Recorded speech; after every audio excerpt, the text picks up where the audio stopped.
Dean Gillespie, Islamic Bank of Australia. Mr.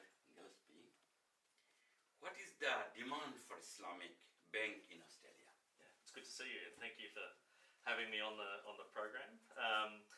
Look, Islam is the fastest growing religion in Australia, and unlike places like the UK where you already have 6 or 7 different Islamic banks like Al Rayyan and Gatehouse, there's no Islamic bank in Australia, and so you've got 1 million people that are forced to bank with riba, with interest. Halal Islamic. That's right, because there is no Islamic bank. And so what we're doing in Australia is a very important project to help Muslims in Australia, which is ensuring that actually we have a bank now in Australia that will have non-interest based products for the first time, which means instead of people having to bank with conventional banks, they will be able to bank with a bank that has no riba, no interest. So it's a very exciting project. As I said, Islam is the fastest growing religion, so it's that more and more people all the time are saying we need a bank in Australia that doesn't have interest. What are the current market statistics? Yeah, so I mean, as I say, there's about 1 million Muslim Australians. It's growing all the time. It's about 4% of the population. So we do, in Australia, we have a government census every 5 years to measure the population.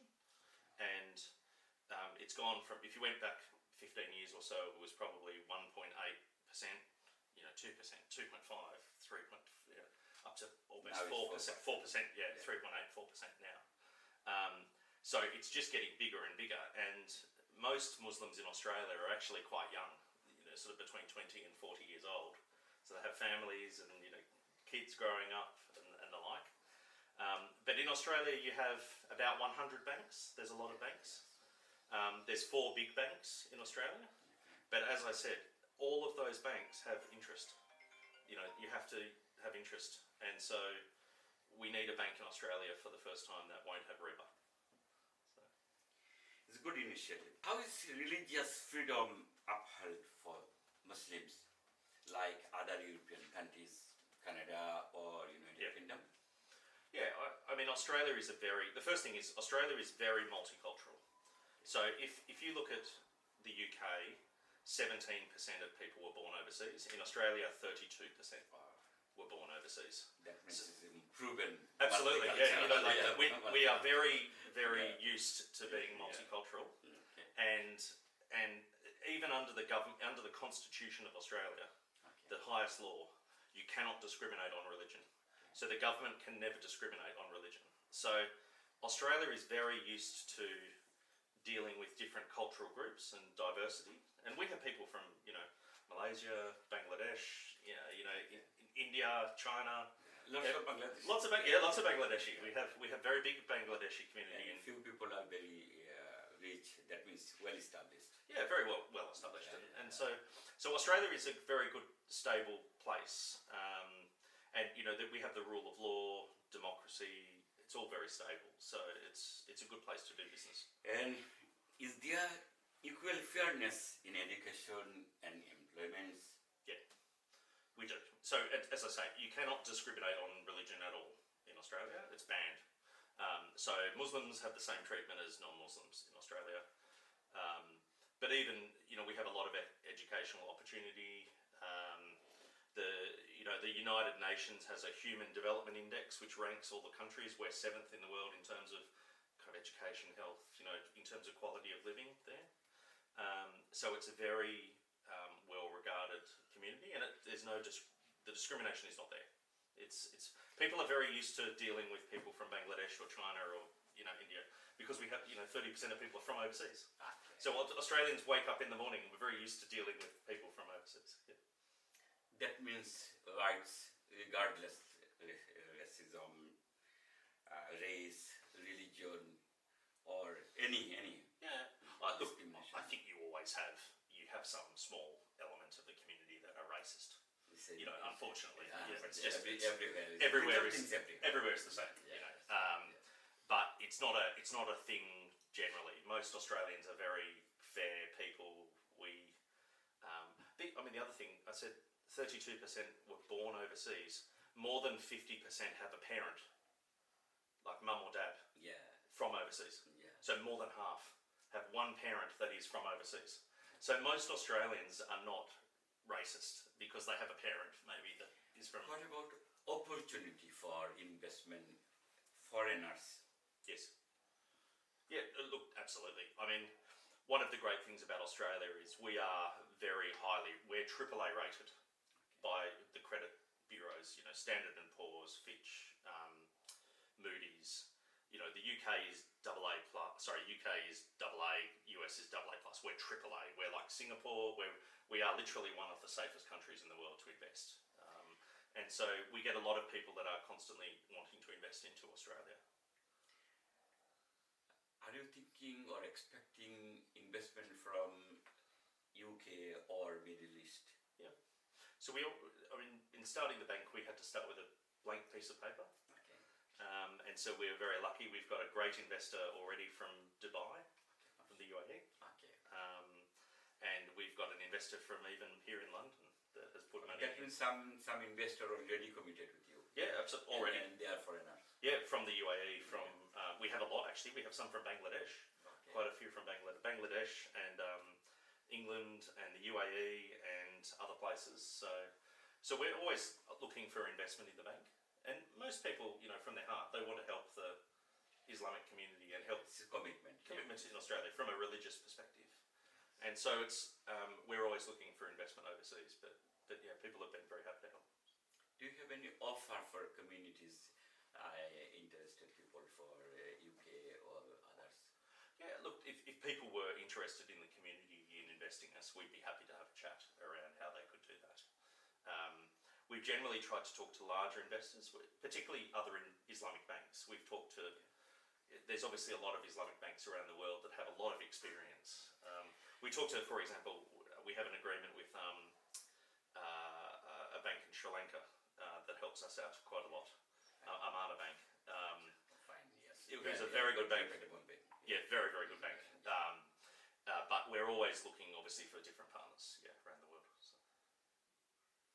And what about your governing body, management structure and directors? Yeah, so we don't have the Sharia government. The government doesn't do Sharia because Australia doesn't have a Islamic authority like Malaysia would have, Bank Negara Malaysia or others. So we have had to establish our own Sharia committee, Okay. but we've chosen international. And you have Islamic scholar? Yes, over there? correct. So we've got Sheikh Al-Ghari, who is on the board of AOFI, which is the international standards body. We've got Dr. Ashraf Hashim, who is from, he's the chairman of the Sharia committee for Bank Negara Malaysia, the central bank in Malaysia. Yes, they have experience. Very, very, very experienced people. And renowned also. And we've got, Dr. Rashid Rashed, who's a local scholar in Australia as well. So we've got a new number of people. What about your background? Well, look, I'm a traditional banker. I used to. Bank's experience, running experience is important also. Yes. And I mean, I think mainly functional matter is very important. That's right. Yeah. And so I came from a traditional banking background. I ran sort of home loans at Homeland Sales at Australia's largest bank. Okay. But I've been working on this now since 2017. So I think I am almost the leading expert in Australia now on Islamic banking. So I can talk to you about diminishing masharaka and ijara and mudaraba and all of those. These are all the things I can talk about because that's what I do. But one of the wonderful things in Australia, we need a mix of people that are from the Islamic faith, but also non-Muslims as well, working in the organisation. And so everyone is passionate about bringing this to Australia for the first time. And so we've got a good mix of traditional bankers, but also Muslims that are working in the business. Yeah. We have previously met with different Islamic banks around the world because a lot of what we're trying to do in Australia, we're doing for the first time. And we've had to work with government as well to change regulations. And so sometimes we've had to talk to other banks around the world, other Islamic banks. Product especially. That's right. Lots of product. Maybe is a mortgage or maybe investment. Yes. Investment with other non-Islamic bank. Yes. It's a lot of things you need to research and according to Sharia compliance you can do it. That's right. And we've asked a lot of questions and the wonderful thing about the Islamic world with banks, everyone, it's very collegiate. So if I ring up the CEO of another Islamic bank, they will help. We all tend to help each other in the world. So that's been really wonderful. I think in the last 3 or 4 years, we've borrowed contracts from different places. Sri Lanka. When do you start this type of thinking? Look, it's very hard. I mean, starting a bank is a very hard thing. It's a very big thing. Very hard, big thing to do.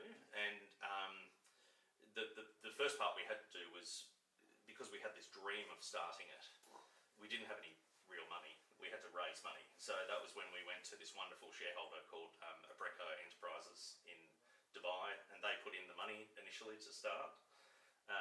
But we had to start with a blank piece of paper. What's your primary target? How much is? Yeah, look, at the moment we're trying to get about 40 million Australian dollars, which is 20 million pounds into the business.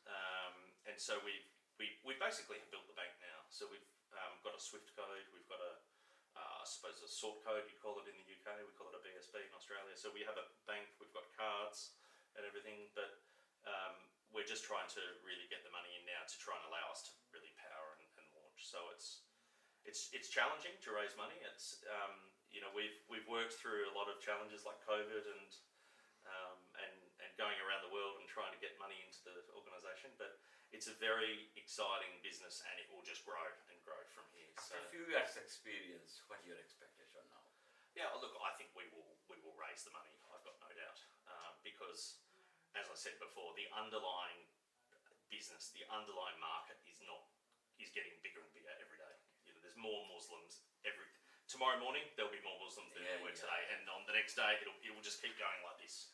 So for anyone that wants to invest in the business, you're not investing in a small market. You're investing in a market that will keep growing and growing. And the other thing is, we think even for non-Muslims, Australians, there's a really lovely ethical part to banking as well. All of the, not dealing with uncertainty, fair and transparent contracts, not dealing with, haram industries, etc.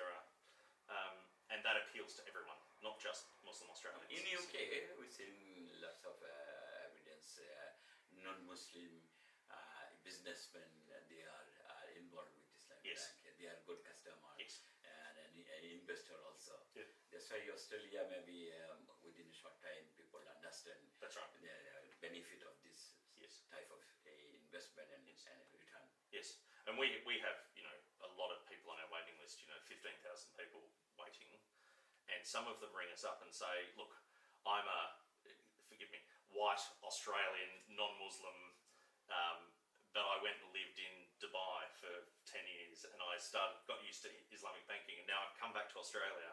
I want an Islamic bank because I don't want conventional bank. I want an Islamic bank." And it's very good indicator, like you as a traditional banker involved with Islamic Bank. That means mix and match. Yes. Everybody can easily access you. Yeah, that's right. And so this is good also. Yeah, I think that helps as well. It's a multicultural. Yes, that's right. And as I say, I think Australia is very used to dealing with people from different cultures, so it helps maybe having a white, like me. Thank you very much. It's a pleasure. You. No, I thank you very much. I appreciate your help. So.